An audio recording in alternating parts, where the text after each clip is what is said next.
Hello friends, baby corn வச்சு ஈஸியாக ஒரு கிரேவி எப்படி செய்கிறதுன்னு பார்க்கலாம் வாங்க. அதுக்கு 200 கிராம் பேபிகார்ன் எடுத்திருக்கேன். அது இந்த மாதிரி பொடியாக கட் பண்ணிக்கணும்.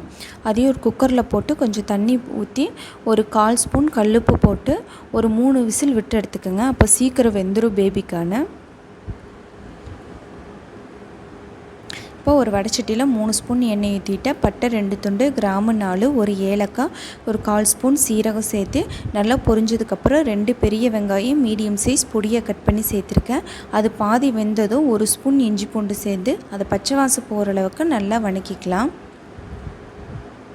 2 தக்காளி இதை அரைச்சி உள்ளே சேர்த்துக்கலாம். இதுக்கு உனக்கு தேவையான மசாலா பொருளை பார்க்கலாம். 2 ஸ்பூன் மிளகாய்த்தூள், 2 ஸ்பூன் மல்லித்தூள். இது எல்லாமே சின்ன சைஸுங்காட்டி நான் 2 ஸ்பூன், நீங்கள் பெரிய ஸ்பூனாக இருந்தால் 1 ஸ்பூனில் போடுங்க போதும். மஞ்சள் தூள் 1/2 ஸ்பூன், சீரகத்தூள் 1/4 ஸ்பூன். இது எல்லாத்தையும் நல்லா பச்சை வாசம் போகிற அளவுக்கு, தக்காளியும் பச்சை வாசம் போகிற அளவுக்கு நல்லா வணக்கிக்கலாம். 1/2 ஸ்பூன் கல்லுப்பு. இப்போ நல்லா அது எண்ணெய் பிரிஞ்சு சுருண்டு வந்துடணும். இந்த மாதிரி வந்ததுக்கப்புறம் நம்ம வேக வச்ச பேபிகார்னை உள்ளே சேர்த்துக்கலாம். உள்ளே சேர்த்து மிக்ஸ் பண்ணிடலாம். தட்டு போட்டு மூடி வச்சிடலாம். மசாலாவும் பேபிகார்னும் நல்லா மிக்ஸ் ஆகட்டும். ஒரு 15 முந்திரியை நல்லா ஊற வச்சு பேஸ்ட்டாக அரைச்சி உள்ளே சேர்த்துக்கலாம். ஒரு 5 மினிட்ஸ் கழித்து இது பண்ணிக்கலாம்.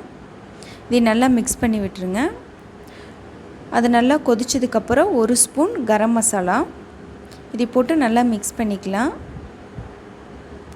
லாஸ்ட்டாக கஸ்தூரி மேத்தி, அதாவது காஞ்ச வெந்தயக்கீரை, இதை நல்லா நம்ம மசிச்சு உள்ளே சேர்த்திக்கலாம். இப்போ நல்லா மிக்ஸ் பண்ணி விட்டுருங்க.